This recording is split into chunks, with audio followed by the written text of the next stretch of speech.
Hi, my name's Zach and I'm a technician at Eide Subaru in Mandan, North Dakota.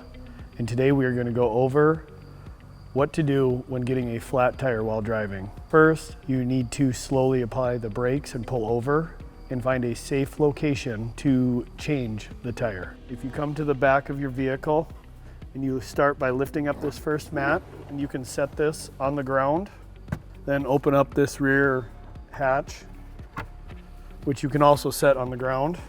All of our tools to change the tire.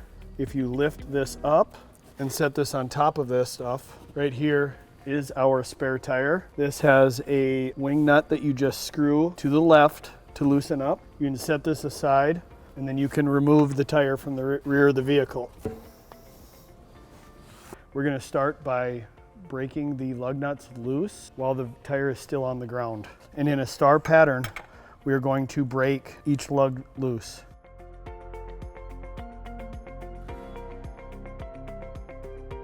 Now that we have each lug loose, we're going to place the jack onto the pinch weld, and we're going to lift the vehicle. The pinch weld is located underneath the vehicle, and it is the metal part that is sticking down that is not covered in plastic. And we're going to place this part of the jack around the pinch weld. Now that we have it hand tight, we're going to come back over to our toolkit and grab the hook and the tire iron again. Going to place the hook through the eyelet and then our tire iron through the end of the hook. And we're going to lift by going in a clockwise motion until the tire is completely off the ground.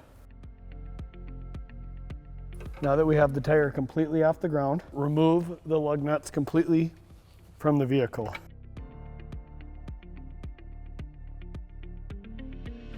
Now that we have all the lug nuts removed, we can remove the wheel and tire from the vehicle. And now we take our spare and line it up with our 5 holes to our 5 lugs.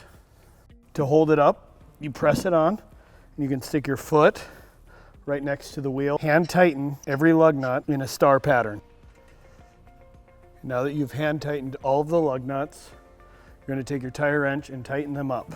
When you're doing this, you're doing it in a star pattern to make sure that the wheel evenly tightens against your hub assembly.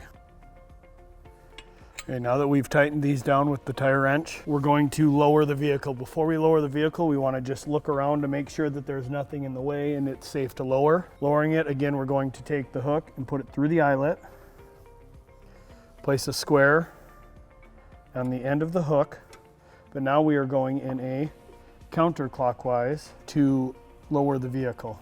So now that we have the vehicle to the ground, we're going to give each lug nut one more turn just to tighten it up so that way we can drive to get the tire fixed. Once we're all done with that, make sure that we put all of our tools away and you can drive to your local dealership to have the tire repaired.